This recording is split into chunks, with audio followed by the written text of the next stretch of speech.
محترم مسلمانانو خویندورونو د نن نه بعد خپل حاجات د نن نه بعد خپل مشکلات بل چاته مه وایئ بس صرف دا وظیفه تاسو اووه ورځې وکئ انشاءالله العزیز الله پاک به ستاسو حاجات ترسره کړي الله پاک به ستاسو مشکلات دا محترمو دا به ختم کړي بلکل چاته هم د خپلې پریشانۍ ذکر کول دا نشته دی بلکل چاته مه کوئ چاته خپل حاجت وایه موچ زما دا حاجت دی بس په چپه خوله باندې دا وظیفه شروع کوئ دې ځای کې تاسو وظیفه شروع کوئ هلته کې به الله پاک دومره رحم په تاسو وکړي الله پاک به ستاسو تمام حاجات پوره کړي پریشانۍ څومره هم دي محترمو دا به الله پاک محترمو ختمې کړي که مال غواړئ دولت غواړئ پرسکونه ژوند غواړئ دغه رنګ خپل دشمن دا مغلوبه غواړئ انشاءالله العزیز دومره پاورفل وظیفه دا به تا د چرته نه میلاویږي کوشش وکړئ محترمو وظیفه شروع کړئ د زړه په صدق باندې او دغه رنګې په توجه باندې انشاءالله العزیز تماشه کوئ چې په اووه ورځو کې به الله پاک ستاسو تمام حاجات دا پوره کړي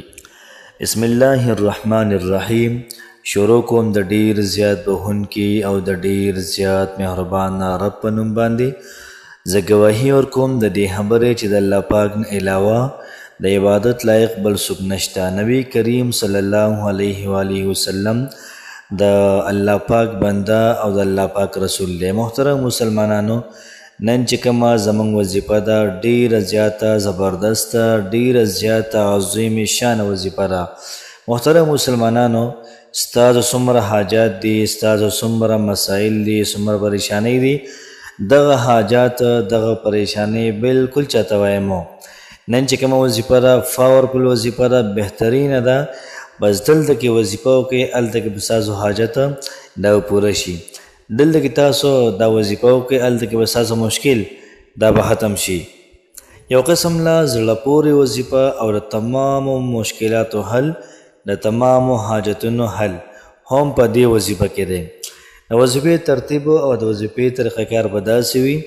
چې کله تاسو سحر سورت یاسین وایي او تاسو ورسئ دې ځای ته تاسو ورسېږئ کن فیکون ته نو په دغه ځای کې به درې پیرې درود شریف ووایئ بیا به خپله دعا وکئ